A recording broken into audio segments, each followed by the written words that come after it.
যে কোনো ক্রিকেট মাঠে খেলোয়াড়রাই সবসময় আলোচনায় থাকবেন, এটাই স্বাভাবিক। অন্যদিকে খেলাটা যারা পরিচালনা করেন, আম্পায়ার, ম্যাচ রেফারি কিংবা অন্য ম্যাচ অফিসিয়ালদের নিয়ে আলোচনাটা তুলনামূলক কমই। তবে এক্ষেত্রে একটু ব্যতিক্রম বাংলাদেশের শরফুদ্দৌলা ইবনে শহীদ সৈকত। খেলার মাঠে নিজের আলোচিত সব সিদ্ধান্তের কারণে প্রায়ই সংবাদের শিরোনাম হন এ আম্পায়ার।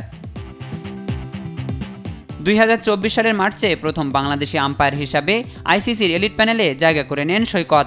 এরপর টি-20 বিশ্বকাপ, চ্যাম্পিয়ন্স ট্রফি, ভারত অস্ট্রেলিয়ার বর্ডার গাভাস্কার ট্রফি সহ একাধিক বড় সিরিজ পরিচালনা করেছেন তিনি। আম্পায়ারিং করেছেন Bangladesh premier league, Dhaka premier লিগের মতো ঘরোয়া টুর্নামেন্টেও।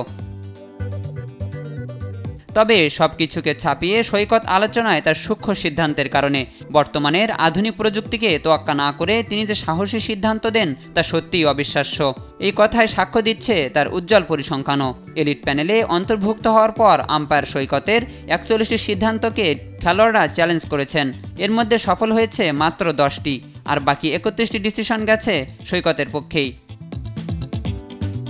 শুধু সূক্ষ্ম সিদ্ধান্তই নয়, মাঠের যে কোনো উত্তপ্ত পরিস্থিতি সামাল দিতেও জুড়ি নেই সৈকতের। ভারত পাকিস্তান ম্যাচ থেকে বর্ডার গাভাস্কার ট্রফি, সবই তিনি সামলেছেন ঠান্ডা মাথায়। এবার তাই তো তাকে নিয়ে প্রশংসা করেছেন ভারতের বিখ্যাত ধারাভাষ্যকার এবং বিশ্লেষক হার্ষা ভোগলে। এজবাস্টনে ভারত ইংল্যান্ড টেস্ট চলাকালীন রোববার এক এক্স পোস্টে তিনি লেখেন, এই ম্যাচে আম্পায়ারিং ছিল অসাধারণ। আপনি অন্যদের থেকে ভালো আম্পায়ারিং আশা করতে পারেন, কিন্তু সৈকত সত্যিই দুর্দান্ত।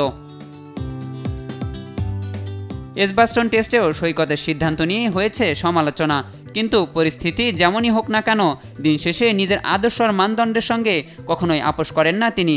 সামনেও যে তিনি এমন সূক্ষ্ম সব সিদ্ধান্ত দিয়ে বাংলাদেশকে আরও গর্বিত করবেন তা আর বলার অপেক্ষা রাখছে না। শাহিনুর আলম, স্পোর্টস ডেস্ক, দেশ টিভি।